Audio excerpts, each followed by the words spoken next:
porsi ini cukup kan ya? Ini dulu lah. Enggak, Pak mau ngopi dulu, Pak. Bareng.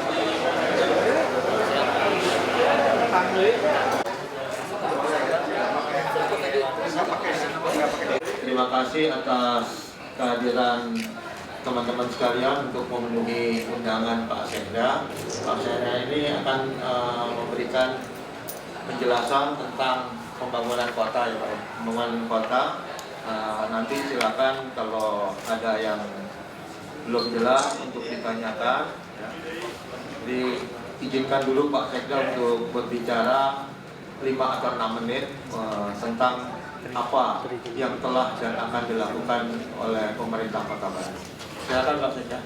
Terima kasih Pak. Bismillahirrahmanirrahim. Assalamualaikum warahmatullahi wabarakatuh. Teman-teman dari wartawan pers yang saya hormati, saya cintai, izinkan saya menyampaikan materi. Sebetulnya materinya memang sejak awal sudah disiapkan anggota saya, Kang Yayan. Saya kira materinya cukup relevan dengan topik uji kompetensi wartawan yang angkatan ke-13 kali ini, sehingga saya tidak usah cari lain lah, karena saya barusan baca di mobil bagaimana perspektif peran pers dalam pembangunan daerah. Saya pikir sebuah korelasi yang tidak bisa dihindarkan ketika satu pemerintah yang mewakili negara mempunyai kewajiban bagaimana memberikan satu pendidikan dalam rangka mencerdaskan bangsa dan memberikan kesejahteraan, di satu sisi juga bagaimana pesan-pesan strateginya ini bisa sampai kepada masyarakat. Disitulah barangkali peran daripada pers dalam rangka menyampaikan pesan-pesan tadi atau cara-cara pemerintah dalam rangka mengelola masyarakat tadi. Nah, sehingga saya tertarik ada ungkapan yang mengatakan bahwa kalau kita bicara clean government, memang di situ ada relevansi antara unsur government, unsur masyarakat dan pelaku usaha atau masalah. Tetapi di sini karena ada pers ditambah dengan satu poin yang tidak bisa dihindarkan di dalam perspektif peran pembangunan daerah, yaitu peran media. Kita juga tahu dari beberapa literasi bahwa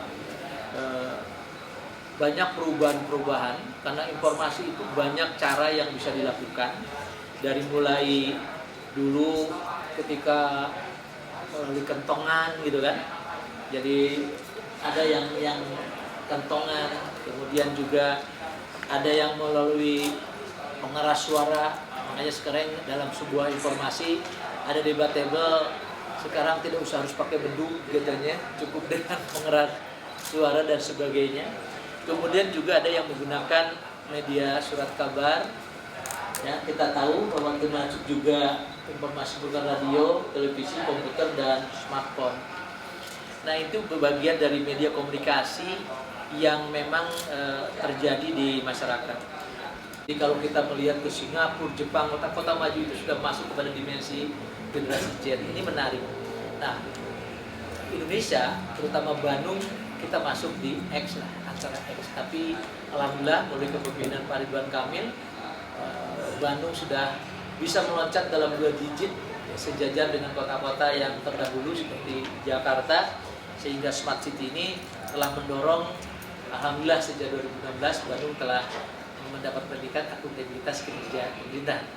Termasuk juga kita termasuk, dan yang saya sampaikan tadi, kenapa tadi diawali dengan welcome to digital world, itu salah satunya sesuatu yang tidak bisa dihindarkan hari ini adalah menyampaikan sebuah pesannya melalui digital tadi. Nah, kalau kita melihat lagi ke depan, ternyata media sosial, hiburan, berita, pendidikan, komersial, layanan publik menjadi opsi pilihan-pilihan. Walaupun dalam strata kepemilian ini memang kecenderungan masih banyak di strata hiburan yang sangat dominan dengan bagaimana menggunakan media sosial. Makanya tidak salah kalau kemarin jajaran humas, nah, sesuatu yang sangat menarik kalau kita lihat, ini saya ingin mengilustrasikan saja, warga Jawa Barat juga ternyata pengguna medsosnya ini luar biasa, sangat dominan, hampir 10,13%. Jadi menggunakan FB, Twitter, Instagram, dan sebagainya. Ini menandakan sebuah fenomena bahwa masyarakat kita cenderung memang mengikuti tentang era perubahan tadi yang tadi saya katakan generasi Z tadi. Nah sekarang apa yang menjadi topik kita? Peran media dalam proses pembangunan ini sebetulnya substansinya di sini. Apa sih peran media dalam rangka korelasinya dengan pembangunan? Kita tahu bahwa peran media tentu ada 4. Yang pertama adalah bagaimana dia mampu mensosialisasikan program pemerintah yang saya katakan tadi. Dia sebagai penyambung lidah reses yang disampaikan, karena program yang baik pun apabila tidak tersampaikan dengan baik kepada masyarakat itu juga menjadi cuma-cuma. Yang Bali dengan Kang Yayan, saya mendapat penghargaan pemerintah kota, maksud saya mendapat penghargaan public relation. Saya termasuk yang tergelitik kenapa kita masuk bisa sejajar dengan kota-kota maju gitu. Ternyata mereka melihat pendudukan Kubas dipisahkan dengan Diskop Info ini juga merupakan sebuah gaya modernisasi yang memang diharapkan. Jadi peran Humas tidak di tengah, tetapi dia sebagai public relation. Nah, itulah saya katakan bahwa peran dan fungsi public relation, peran dan fungsi pers untuk bisa menyampaikan dan bisa menyampaikan itu juga menjadi penting, sehingga apa yang menjadi harapan tujuan daripada pembangunan itu sendiri, tujuan daripada pemerintah daerahnya ini juga bisa dicapai. What is public relation? Ini kan kalau kita Ratna Sari Dewi mengatakan be good and tell it. Nah kalau kita juga lihat, kita buka kembali apa sih sebetulnya peran humas pemerintah gitu kan. Saya mencatat ada 6. Yang pertama, dia mampu berperan sebagai komunikator. Jadi membuka saluran komunikasi suara antara pemerintah dan publik. Yang saya katakan tadi, peran pers itu tidak hanya menyampaikan, tetapi juga dia memberikan korektif. Dia juga menampung curhatnya masyarakat, bahkan menyampaikan. Bahkan fungsi fasilitasi itu juga dia memberikan edukasi yang saya sampaikan tadi. Kemana sih happy endingnya? Ya, tidak hanya sekedar berita negatif, tetapi dari berita negatif itu ada semacam korektif, dan itulah yang diharapkan memberikan edukasi tadi. Kemudian yang kelima, dia sebagai counselor dan advisor dan interpreter. Di Humas juga merupakan konsultan. Dia menjadi penasehat, bahkan penerjemah kebijakan pemerintah dalam perspektif bahwa posisi Humas juga yang bekerja sama dengan pers itu, dia menerjemahkan apa sih yang dimaui pemerintahnya dan apa yang dimaui oleh rakyat, sehingga ada sebuah hubungan komunikasi dan komunikasi yang proaktif, sehingga tujuan-tujuan negara, tujuan-tujuan pemerintah daerah itu bisa sampai kepada masyarakat. Kemudian yang terakhir, dia prescriber atau Humas berperan sebagai salah satu instrumen strategis pemimpin puncak penentu kebijakan. Jadi berbagai informasi yang didapat tentu ini menjadi sangat penting bagi kita di level-level kebijakan. Nah kemudian saya juga ingin mengajak sedikit bagaimana sih jika Humas ini tidak berperan dengan baik. Ini problem. Kita belajar dari kasus Jakarta International School. Kalau kita cermati lebih kepada komunikasinya nggak jalan, kepekaannya tidak jalan, sehingga tidak terdeteksi dini oleh pemerintah, sehingga lupa ya, karena banyak hal yang harus diurus oleh pemerintah. Tetapi disitulah peran Humas, peran pers, sehingga bisa memberikan autokritik, sekaligus dia bisa memberikan korektif, dia sekaligus dia memberikan edukatif, dan dia sekaligus bisa memberikan informatif ya kepada pemerintah, sehingga kasus seperti Jakarta yang disampaikan tadi, kasus Jakarta Internasional ini juga artinya bisa dilewat. Nah sekarang kita bicara keterbukaan informasi, jadi proaktif menyediakan informasi yang dibutuhkan oleh publik, menularkan tentang keduniaan jurnalistik. Kebetulan saya sebagai video juga kita sama. Dan yang terakhir, saya kira bagaimana kita membiasakan dalam rangka open government itu untuk bisa merespon dengan cepat, namanya dengan media Bandung Menjawab. Saya kira ini juga efektif. Ada hari-hari tertentu yang kita siapkan seluruh SKPD bisa menjawab apa yang menjadi persoalan. Dan yang menarik, justru titik pertanyaan, titik pantulnya itu justru dari teman-teman dari wartawan, pers, yang ternyata nggak tahu dari mana. Mungkin juga dari media dan sebagainya, sehingga ini akan mempercepat sebuah proses responsibility pemerintah dalam rangka memberikan pelayanan kepada masyarakat. Nah, alhamdulillah dengan pola open government Indonesia ini, kita juga dapat apresiasi, masyarakat merasa puas terhadap kinerja pemerintah Kota Bandung. Ini persentase kajian survei 72%, ya, walaupun kita menyadari masih hal-hal yang masih kurang gitu ya, cuman yang kurangnya nih off the record gitu ya. Nah, dan salah satunya walaupun banyak variabel pengukuran kepuasan, sekarang taman-tamannya penuh terus gitu. Saya juga tadi lewat di kantor, di mana di depan, kemudian di belakang juga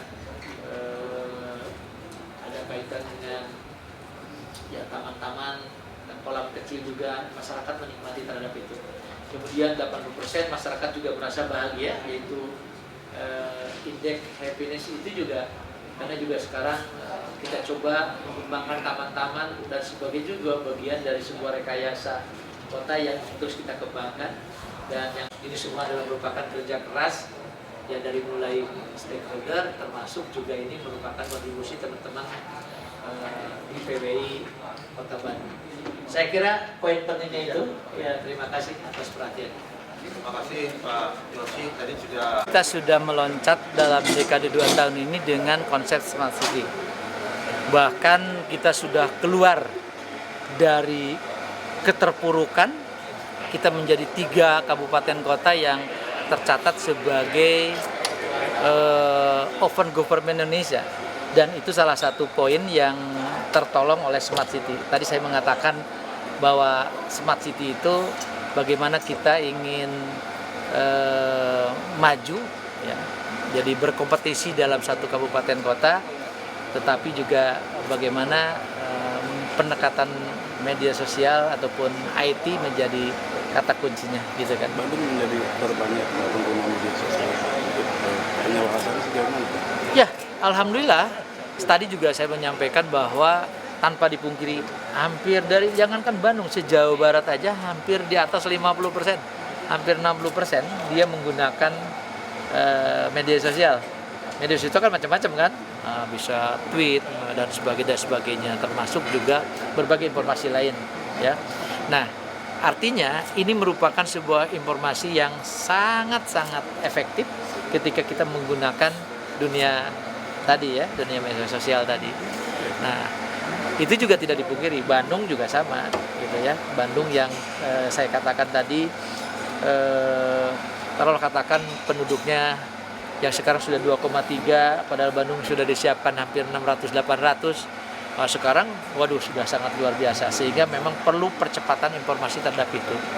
Tapi memang ada beberapa yang memang terkendala. Tapi terkendala itu dalam Smart City itu kan tidak hanya sistemnya mungkin baku ya, tetapi kita juga terkendala dari beberapa variabel, terutama kaitan dengan SDM. Tapi memang tidak bisa saya sampaikan secara utuh ya, karena kendala yang sangat krusial gitu kan. Tetapi alhamdulillah lah, dengan Smart City ini kita sudah mendorong dan terutama di kalangan birokrasi ini sudah mindsetnya sudah berubah, dan itu bisa kelihatan sejak 2016 kemarin kita baru selesai. Dan Smart City dalam mendorong jumlah dunia usaha bagaimana? sangat luar biasa. Makanya dengan Smart City ini kan itu mendorong open government Indonesia, keterbukaan. Iya kan? Dalam 6 bulan terakhir ini bertumbuh berapa persen Pak dalam Smart City?